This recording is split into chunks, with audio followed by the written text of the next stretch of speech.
तो आज हम लोग जानेंगे दोस्तों फ्रिज के अंदर कितने भाग बन के एक फ्रिज बना हुआ रहता है, जो कि हम लोग एक बोतल ठंडा पानी पीते हैं। ये बोतल ठंडा पानी पीने के लिए और सब्जी रखने के लिए कितना सामान इसमें लगा हुआ रहता है, इसके बारे में आज हम लोग जानेंगे।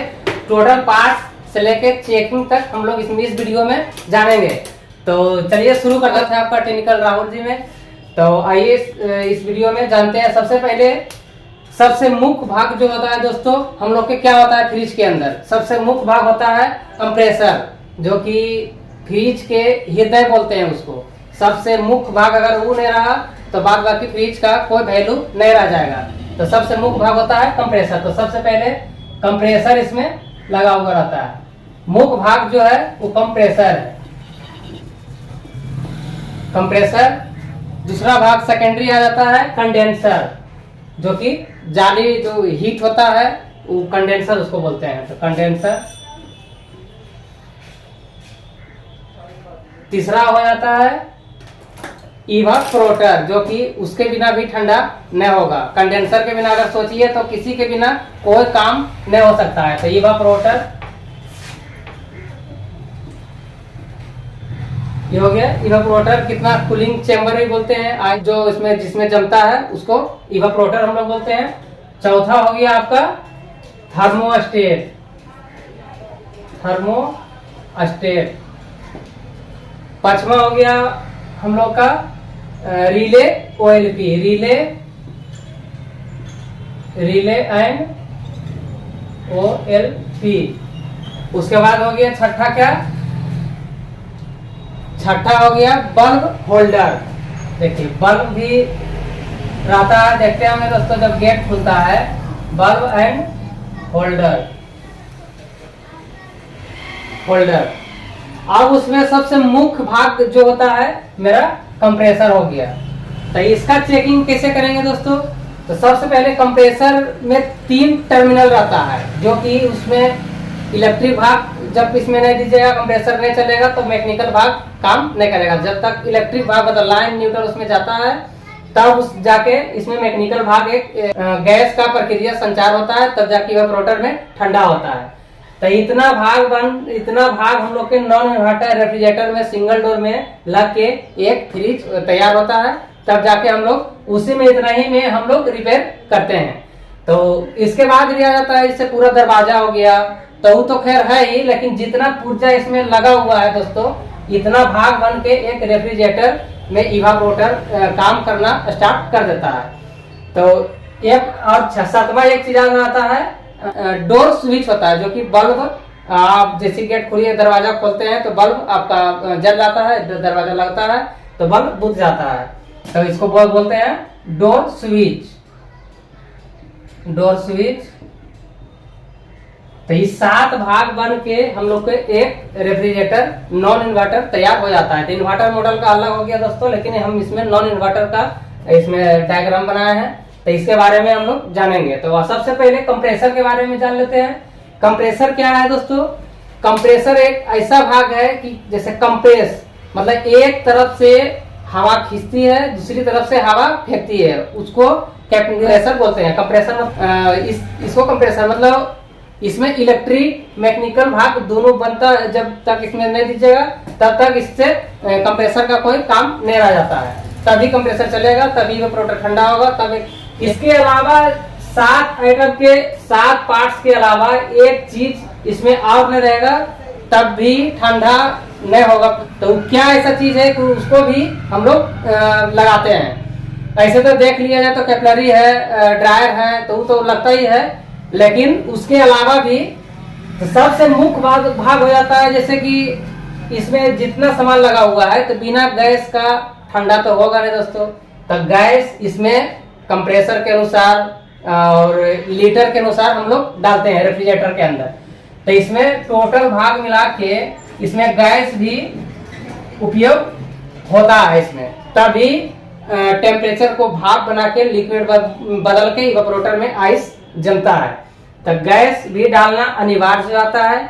तो इसके बारे में अब हम इसको स्टार्ट करते हैं। तो सबसे पहले आपका हो जाता है कंप्रेसर। कंप्रेसर में 3 टर्मिनल रहता है। तो सबसे पहले कंप्रेसर के बारे में हम लोग जान लेते हैं। कंप्रेसर का 3 टर्मिनल रहता है दोस्तों। तीनों टर्मिनल का अलग अलग काम है। तीनों टर्मिनल का किसी का स्टार्ट करने का काम है, किसी में लाइन देते हैं तो लगातार चलते रहना चाहिए उसका काम है, और किसी का वो मतलब न्यूट्रल और फेस हम लोग को देना पड़ता है, तब जाके कंप्रेसर स्टार्ट होता है। तो इसमें क्या है, जैसे इसको मान लेते हैं कॉमन, इसको रनिंग, इसको स्टार्टिंग। इसके बारे में भी वीडियो हम ऑलरेडी डाले हुए हैं दोस्तों, इसको जाके देख लीजिएगा। डिस्क्रिप्शन में वीडियो डाल देंगे, लिंक आपको उससे देख लीजिएगा। तो इसको बारे में हम जानते हैं।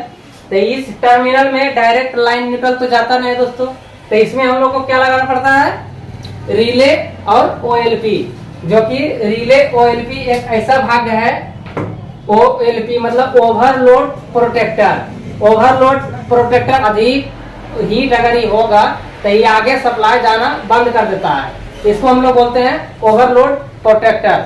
अगर यही खराब रहा तो कंप्रेसर कंटिन्यू चलते रह जाता है, तो लाइन कभी कटा कभी आया, तो इसके वजह से कंप्रेसर भी हम लोग के जल जाता है। तो इसको कट करा के देखना बहुत अनिवार्य होता है, इसके बिना कंप्रेसर नहीं चलेगा। डायरेक्ट चला के आप चेक कर सकते हैं, लेकिन इसके बिना आप कंटिन्यू नहीं चला सकते हैं। इसको बोलते हैं रिले। रिले एक है दोस्तों कि जैसे कि ताला चाबी जैसे खोलते हैं, इसका काम सिर्फ है ताला चाबी के जैसा खोलना और बंद करना। मतलब इसमें एक ऐसा पत्ती लगा हुआ रहता है कि सिर्फ स्टार्ट करने का काम करता है, इसके अलावा इसका कोई काम नहीं है। जैसे अगर 2 टर्मिनल है रनिंग और स्टार्टिंग का, तो इस तरह से हम लोग लगाएंगे, तो एक तरफ से लाइन देंगे और ओवरलोड में हमको न्यूट्रल देना है, तो ये सिर्फ इसको प्लंजर को सटा के इसको छोड़ देना काम इसका होता है। तो रिले का काम यही होता है, और OLP के बिना कंप्रेसर नहीं चलाना चाहिए, और अगर चलाना है तो सिर्फ चेक करके 2-4 मिनट 2 मिनट 3 मिनट चला करके देख सकते हैं। तो कंप्रेसर का 3 टर्मिनल रहता है, रनिंग स्टार्टिंग कॉमन। तो कॉमन में हो जाता है न्यूट्रल देना होता है न्यूट्रल, और रनिंग में देना होता है लाइन, और इसमें सिर्फ स्टार्ट करने का काम करता है। जो कि रिले के बारे में अभी बताएं कि रनिंग जब स्टार्ट करता है उसके बाद वो अपना काम छोड़ देता है, उसका काम वहीं तक है स्टार्ट कर देना।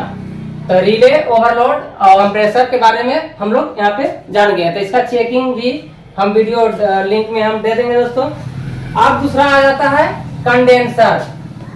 जितना भी रेफ्रिजरेटर टाइप के है दोस्तों मशीन, मतलब जिस मशीन में ठंडा होता है उस मशीन में गर्म भी होता अनिवार्य जब समझिएगा। जिसमें इवापोरेटर लगा हुआ रहेगा उसमें कंडेंसर भी लगा हुआ रहेगा। जैसे AC देख लीजिए, डिफ्रीजर, फ्रिज, मतलब जितना भी ठंडा होने वाला आइटम है उसमें कंडेंसर लगा हुआ जरूर रहता है। तो इसमें कंडेंसर का क्या है, जैसे लीटर के अनुसार हम लोग देखते हैं कि जैसे 200 लीटर में है तो 10 राउंड का लगा देंगे, डबल डोर का रेफ्रिजरेटर है तो 12 से 14 राउंड का लगा देंगे।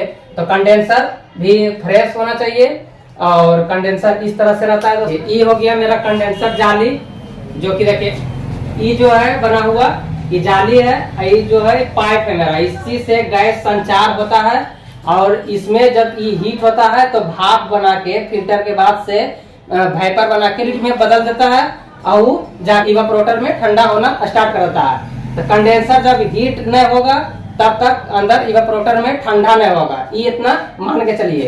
तो इसी को काम है, जैसे एक तरह से ही सोचिए, भाप पानी गर्म कीजिएगा तो भाप बनता है, पानी को जब गर्म कीजिएगा तो भाप बनता है। भाप बनने के बाद वो गैस के मदद से वेपर में बदल के लिक्विड के जैसा, यहाँ पे जैसे फिल्टर के बाद जो है वो जाके फिर वेपर में बदल के आइस चेम्बर में इवापोरेटर में आइस जमता है, तो इसको कंडेंसर बोलते हैं। तो कंडेंसर का भी चेकिंग है कि जैसे इसको कंप्रेसर में लगा के ही इसको फ्लश वगैरह अच्छा से करके हम लोग इसमें ड्रायर जोड़ते हैं। तो ये हो गया कंडेंसर। अब उसके बाद आ जाता है इवापोरेटर।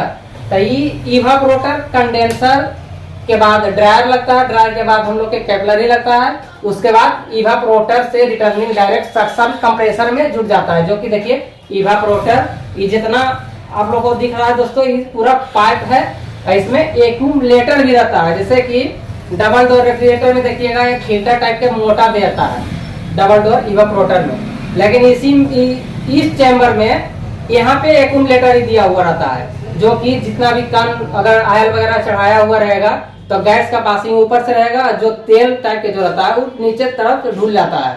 तो इसी प्रकार से इवापोरेटर का काम होता है। बाकी का काम जैसे ड्रायर है, वहाँ पे कुछ वो जैसे लिक्विड में जो बदलता है वहाँ पे फिल्टर करके वो हीट होके टेम्परेचर के अनुसार वो सोख लेता है। तो इवापोरेटर का काम, इसमें भी लीकेज जब देखना पड़ता है तो इस तरह से हम लोग खोल के लीकेज भी देख लेते हैं। और इसमें ज्यादा आयर वगैरह है तो इसमें नाइट्रोजन से हम लोग साफ कर लेते हैं, तो इसको बोलते हैं इवापोरेटर। उसके बाद आ जाता है क्या, थर्मोस्टेट। थर्मोस्टेट, अब देखिए 3 भाग जो है दोस्तों, कंप्रेसर, कंडेंसर और इवापोरेटर, ये मैकेनिकल भाग में हम लोग बताएं। लेकिन कंप्रेसर जो है मैकेनिकल भी है और इलेक्ट्रिकल भी है, मतलब उसमें सप्लाई जब देंगे तभी मैकेनिकल भाग काम करेगा। अगर सप्लाई उसमें नहीं देंगे तो मैकेनिकल भाग का कोई मायने नहीं रहा। तो इसी 3 भाग बनके मेरा मैकेनिकल हो गया। तो यहाँ तक देखिए आ गया। इलेक्ट्रिक भाग से आ जाते हैं थर्मोस्टेट। तो थर्मोस्टेट क्या है दोस्तों, इसका हिंदी होता है ऊष्मातापी नियंत्रण। मतलब अगर जब टेम्परेचर किसी में भी लगा हुआ हो, किसी भी रेफ्रिजरेटर में लगा हुआ हो, या तो फिर बड़ा मशीन हो या तो फिर आपका छोटा मशीन हो, डिफ्रीजर हो, फ्रिज हो, कोई भी चीज हो, थर्मोस्टेट का कार्य यही है कि टेम्परेचर के अनुसार जितना पे आप सेट किए हुए रहिएगा उसके अनुसार इस सप्लाई जाना कंप्रेसर के लिए बंद कर देता है। उसके बाद जैसा ही दरवाजा इसको, जैसे कोई सामान इसको निकालना होता है या तो फिर हमको उसमें कुछ रखना होता है, तो टेम्परेचर के अनुसार फिर से ही स्टार्ट करता है और जितना टेम्परेचर इसको चाहिए होगा, जितना पे सेट किए हुए रहिएगा उसके अनुसार ही कट करता है। तो इसका काम है थर्मोस्टेट का यही। तो थर्मोस्टेट का चेकिंग क्या होता है दोस्तों, इसमें देखिए इस पाइप में गैस रहता है जो कि बैलोच टाइप के काम करता है। ये प्लंजर जब इसमें आइस जब जमता है, जितना पे आप एडजस्ट करके सेट किए हुए रहिएगा उसके अनुसार बैलोच सिकुड़ता है, इसमें बैलोच सिकुड़ता है तब यहाँ पे सप्लाई छोड़ देता है। जैसा ही नियंत्रण समांतर नहीं होगा रेफ्रिजरेटर के अंदर, तो ये फिर से वहाँ पे प्लंजर रहता है पत्ती, फिर से ही वाइंड कर देता है, तो फिर कंटिन्यू चलता है। इसका काम यही होता है, जितना पे आप सेट कीजिए उतना पे इसका काम होता है। तो इसको चेक कैसे करेंगे, इसमें एक लाइन देते हैं और वही लाइन इसे आउट करवाना होता है। इसमें लाइन न्यूट्रल नहीं पड़ता है दोस्तों, इसमें लाइन सिर्फ देना होता है और वही लाइन आउट होता है, जो कि यहाँ से एक बल्ब के लिए भी लिया जाता है। तो इसमें दोनों में से कहीं भी पॉइंट आपको लगा दीजिए, काम आपका वही करेगा। और बीच वाला जो है डिफ्रोस्ट वाला है दोस्तों, जैसे कि रेफ्रिजरेटर के अंदर बहुत ज्यादा आइस आ गया तो इसको जब इसको दाब देंगे तो अपना आइस से इसको पिघला के पानी की तरह नीचे बहा देगा, उसके बाद अपने से ही निकल जाएगा, तब कंप्रेसर फिर से स्टार्ट हो जाएगा। और अगर ये खराब रहा तो इसको जब दाबिएगा तभी दबले रह जाएगा, फिर बाहर नहीं निकलेगा, नहीं तो कंप्रेसर ऑन होगा। तो इसका मतलब ये हुआ कि थर्मोस्टेट आपका खराब है। तो थर्मोस्टेट को चेक करने का इसमें कंटिन्यूटी रेंज में मल्टीमीटर को दोनों प्रोड को लगाइए। कंटिन्यूटी अगर बता रहा है तो ठीक मान सकते हैं, ठीक मान सकते हैं। इसलिए हम बोल रहे हैं दोस्तों कि जब तक इसको आइस में जब हम इसको नए डाल के देखेंगे या तो रेफ्रिजरेटर के अंदर लगा के हमने देखेंगे, तब तक इसको पूरा 100% क्लियरली आप नहीं मान सकते हैं कि ठीक है या खराब है। तो थर्मोस्टेट ये होता है। उसके बाद आ जाता है रिले एंड ओएलपी। तो रिले एंड ओएलपी के बारे में हम बताएं दोस्तों, पहले रिले के बारे में जान लेते हैं। रिले ऐसा जो कि ताला चाबी का काम करता है, जैसे कि इसमें सिर्फ इसको स्टार्ट करके छोड़ देना काम होता है, इसके आगे इसका कोई काम नहीं है, यही खराब रहता है। बोलते हैं कि लाइट जलता है लेकिन ठंडा नहीं होता है, तो ठंडा क्या होगा, आपका कंप्रेसर ही नहीं चल रहा है तो ठंडा क्या होगा। तो इसी का काम है बंद चालू करना, स्टार्टिंग करना। ओएलपी का मतलब होता है दोस्तों ओवरलोड प्रोटेक्टर, मतलब ओवर हीट अगर होता है कंप्रेसर तो उसके अनुसार ही कट करता है टेम्परेचर के अनुसार, उसके बाद सप्लाई जाना कंप्रेसर के लिए बंद कर देता है, तो कंप्रेसर आपका नहीं चलेगा। मतलब एक तरह से ही सुरक्षा गार्ड होता है कंप्रेसर के लिए, सुरक्षा गार्ड। तो इसको लगाना बहुत अनिवार्य होता है। इसका भी चेकिंग है, यहाँ पे कंटिन्यूटी रेंज में रखना है मल्टीमीटर को, एक प्रोड को यहाँ रखना है, दूसरे प्रोड को यहाँ पे कंटिन्यूटी आ रहा है तो ठीक मान सकते हैं 50%। और 50% ठीक कैसे मान सकते हैं, जब तक इसको फ्रिज के अंदर हम लगा के 2-3 बार बंद चालू करके नहीं देख लेंगे, कट करके अपने से चालू होना चाहिए, तब तक इसको 100% नहीं मान सकते हैं। अगर इस पूरा प्रॉपर काम कर रहा है तब इसको ठीक मान सकते हैं।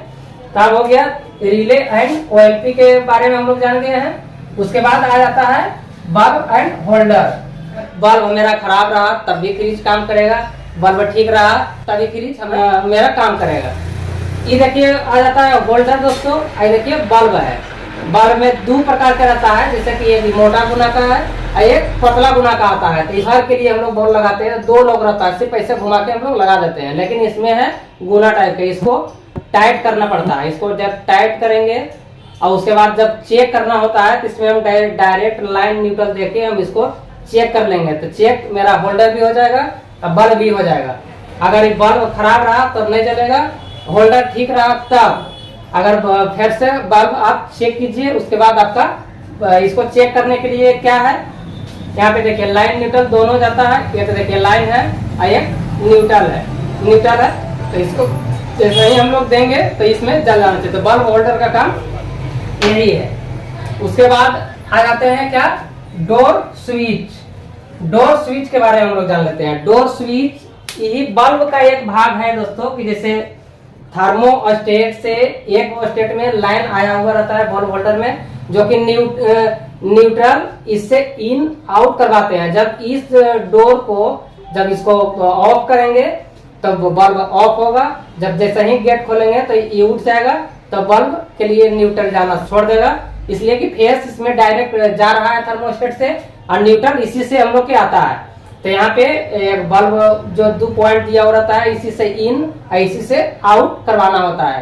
तो इसको चेकिंग करने का यही तरीका है दोस्तों, जैसे कि इसमें दोनों कंटिन्यूटी रेंज में रखिए और इसको जब इसको लगा हुआ रहेगा इसमें कंटिन्यूटी आना चाहिए। अगर ये दबा हुआ है कंटिन्यूटी नहीं आना चाहिए। तो इसका डोर स्विच का चेकिंग यही है। अब बल्ब होल्डर तो आप लोग जान लिए हैं। अब मेरा सारा सिस्टम मतलब 7 भाग बन के का जो कार्य होती है, उसमें सब्जी पानी जो भी मेंटेन करके रखता है, उसके बारे में इतना भाग बन के मेरा फ्रिज एक तैयार हुआ है। लेकिन बिना गैस के आपका सारा फ्रिज हो, जितना ठंडा करने वाला यंत्र होता है दोस्तों, सब बेकार है। तो बिना गैस के आप गैस एक ऐसा भाग है कि जैसे कि गैस के बिना नहीं तो ठंडा हो सकता है, कंप्रेसर चल सकता है, लेकिन ठंडा नहीं हो सकता। तो गैस तभी निकलता है दोस्तों, या तो फिर लीकेज है और या तो फिर चोक है। चोक रहेगा तो लीकेज नहीं मान सकते हैं, उसको अच्छा से फ्लश वगैरह करके ड्रायर चेंज करके हम लोग गैस चार्ज कर देते हैं। लेकिन जब लीकेज है मैकेनिकल भाग, मतलब मैकेनिकल भाग क्या होता है, कंडेंसर, इवापोरेटर, और जहां जहां हम लोग ज्वाइंट किए हैं, जैसे कि जहां जहां ब्रेजिंग किए हैं वहां से लीक हो सकता है। तो वहां पे हर जगह देख लेना होता है। उसके बाद हम लोग गैस का प्रक्रिया शुरू करते हैं। तो गैस भी उसमें जैसे एक 600A नंबर गैस आता है और ये 134A का भी गैस आता है। तो कंप्रेसर के अनुसार इसको कंप्रेसर में भी लिखा हुआ रहता है दोस्तों कितना नंबर गैस हम लोग के डालना है। तो गैस के बिना भी रेफ्रिजरेटर मेरा अधूरा है। तो दोस्तों आप लोग समझ गए होंगे, और चैनल को सब्सक्राइब नहीं किए हैं दोस्तों तो चैनल को सब्सक्राइब कर लीजिए। फिर मिलते हैं नेक्स्ट वीडियो में।